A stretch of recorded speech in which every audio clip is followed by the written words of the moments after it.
Marcos Kapitulo 2. Og sa misulod siya pag-usab sa Capernaum, sa tapos ang pila ka adlaw, gidungog nga siya didto sa balay. O gilayon, nanugok ang panon sa mga tawo kaniya, hangtod nga wala nay kasudlan, bisan pa sa haduol sa pultahan. Og iyang gisulti kanila ang pulong.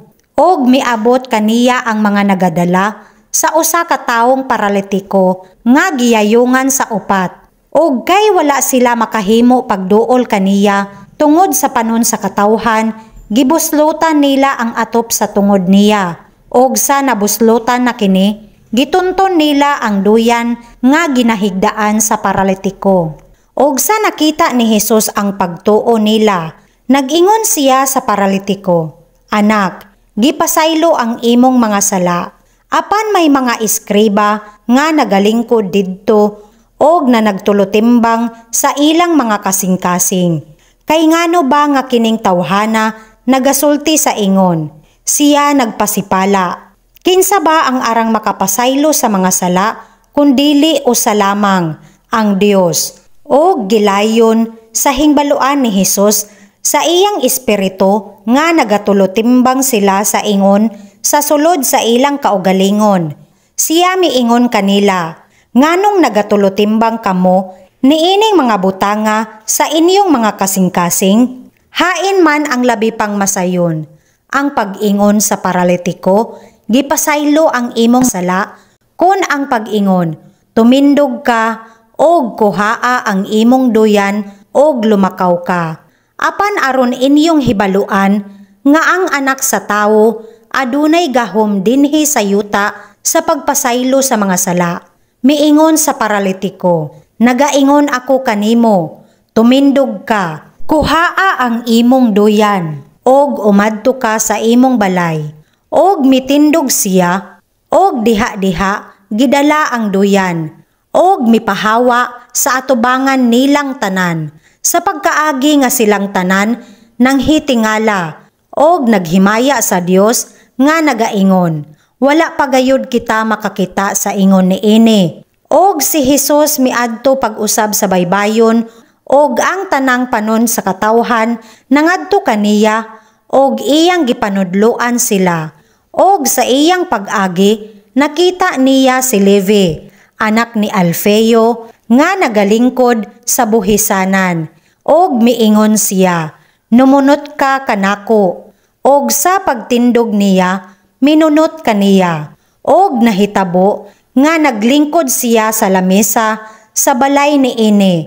Og daghang mga maniningil sa buhis og mga makasasala ang nanaglingkod uban ni Jesus. Og sa iyang mga tinun-an, kay daghan sila og na nagsunod kaniya. Og sa nakita sa mga iskriba og sa mga Fariseyo nga mikaon siya kauban sa mga maniningil sa buhis og sa mga makasasala, na nag-ingon sila sa iyang mga tinun-an, nganong nagakaon og nagainom siya kauban sa mga maniningil sa buhis og sa mga makasasala.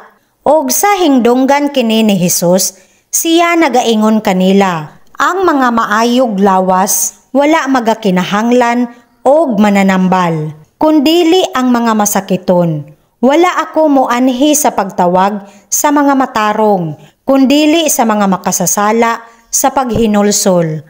Og nagapuasa ang mga tinun-an ni Juan og ang mga Fariseyo, og miduol sila kang Jesus, og nag-ingon kaniya, "Nganong nagapuasa ang mga tinun-an ni Juan og ang sa mga Fariseyo, apan ang imong mga tinun-an wala magapuasa?" Og si Jesus miingon kanila, "Makahimo ba sa pagpuasa ang mga manguyog sa kasal, samtang ang pamanhunon anaa pa uban kanila?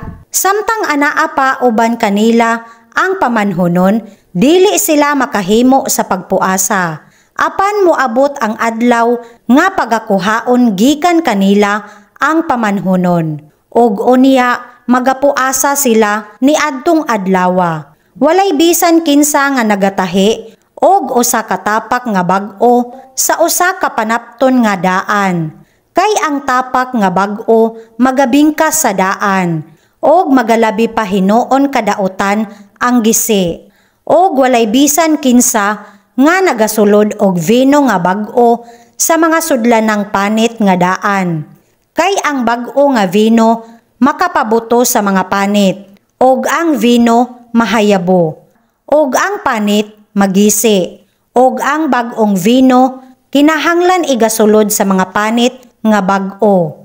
Og nahatabo nga sa adlaw nga igpapahulay, miagi siya sa mga katriguhan, og ang iyang mga tinun-an. Sa nagalakaw sila, misugod sa pagpangutlo og mga uhay. Og nagaingon kaniya ang mga Fariseyo, "Tan-awa, ngano nga sa adlaw nga igpapahulay, nagabuhat sila sa dili uyon sa kasuguan." Og siya miingon kanila, "Wala ba gayud ninyo hibasahi ang gibuhat ni David sa nagkinahanglan siya og sa gigutom siya og ang iyang mga kauban? Naunsa nga misulod siya sa balay sa Dios sa panahon ni Abiatar, ang labawng saserdote, og mikaon sa mga tinapay nga gibutang sa atubangan sa Dios nga wala itugot sa kasuguan kanila ang pagkaon, kundili sa mga saserdote lamang, o gihatagan usab niya ang iyang mga kauban." Og siya nag-ingon kanila, "Ang adlaw nga igpapahulay, gibuhat alang sa tawo, dili ang tawo alang sa adlaw nga igpapahulay.